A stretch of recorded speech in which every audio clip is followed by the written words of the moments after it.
dissemination of information is controlled by the regime or the government or the dictatorship, what have you.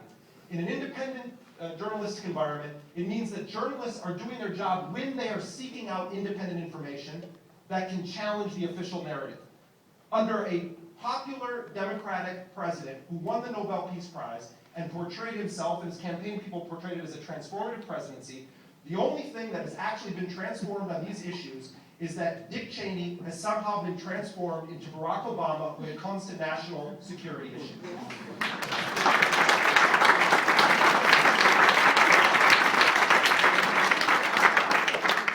We are here tonight in an incredibly special space.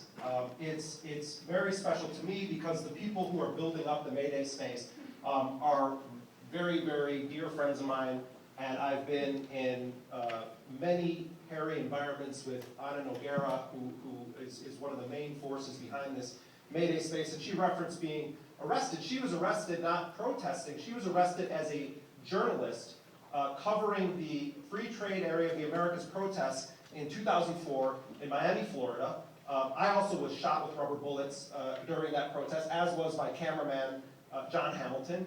And the reason why we were arrested in Anna's case, shot in my case, shot in John's case with rubber bullets, is because we were not embedded with the powerful. We weren't embedded with so-called law enforcement. We were embedded with the people from all around the world who had come to the center of power, the United States, the empire, to speak up and out loud about corporate control of trade, about neoliberal economic policies, and about the privatization of water and all sorts of natural resources.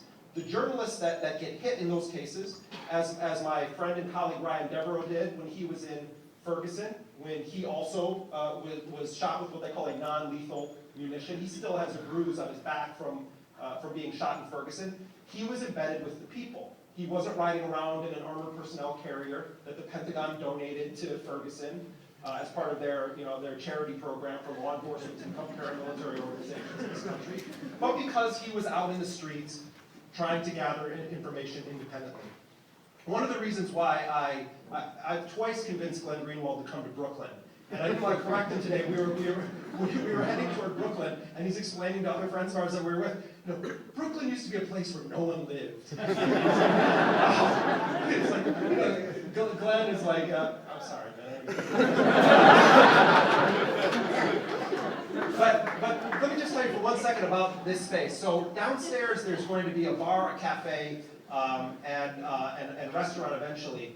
And the proceeds from that bar are going to subsidize the expenses in the rest of the building. And this building is going to provide very low rent for social justice-oriented groups and legal groups that work with poor people and on housing issues. And also it's going to be an event space to hold these kinds of events. But also, this was the headquarters of the Climate March Convergence. And it was controversial. They were saying, all of our people are saying it should be in Midtown Manhattan. And they ultimately decided to do it here in this community. And this space has been supported by the local community board in Bushwick, in this community.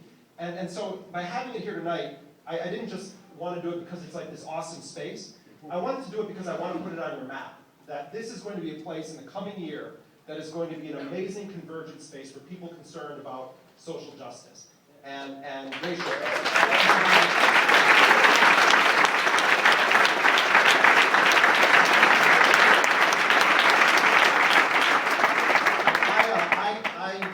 I put in some of my own money with these guys at the beginning when they were scrounging together the funds to kind of pay for the building, and so I looked at their plan, and it was the most socialist business plan I've ever seen, where there are clauses written into it about just commitment, and there's an elevator on it that increases in percentage as the revenue increases to subsidizing the work of social justice groups. It's an incredible gift that we have now in this community, and so, when you're buying a beer or wine or something back there, you're supporting the space, but also, if you can donate money to it, sign up on all the social media sites to follow the May Day space, because it's an incredible group of people who are deeply involved also with the struggle for easier use encryption technologies. My friend McNair Scott, who's one of the other leaders of building this space, in his other sort of life, he also is trying to build encryption software that will make it easier for ordinary folks to understand encryption and to use it in a way that doesn't require you using 4 different computers, as Glenn and Laura and I and John Cook, we do in our normal lives now. We use multiple computers. We have things called cryptophones. We're constantly buying burner phones. Like, that's not tenable. You know, Adam Goldman, who's a great reporter for the Associated Press, who broke the big story on the CIA's connection to the NYPD, was interviewed recently by the Committee to Protect Journalists. And he said, you know, nowadays, I have to act like a spy when I do my journalism. But I'm not a spy, I'm a journalist. And if you think about it, it's chilling that it's come to that under Mr. Nobel Peace Prize winner's government, where journalists actually have to figure out a way just to protect their communication with the sources that they're speaking with. So this space and the life that's going to be sort of circulating around in this environment at Mayday is going to be incredible. I also should point out that when Glenn was speaking about the case of Thomas Drake, who is sort of an old school whistleblower, even though it was 2000, not that long ago, we've had these other cases now, Chelsea Manning and Edward Snowden. Thomas Drake is here tonight, and I just want to recognize him.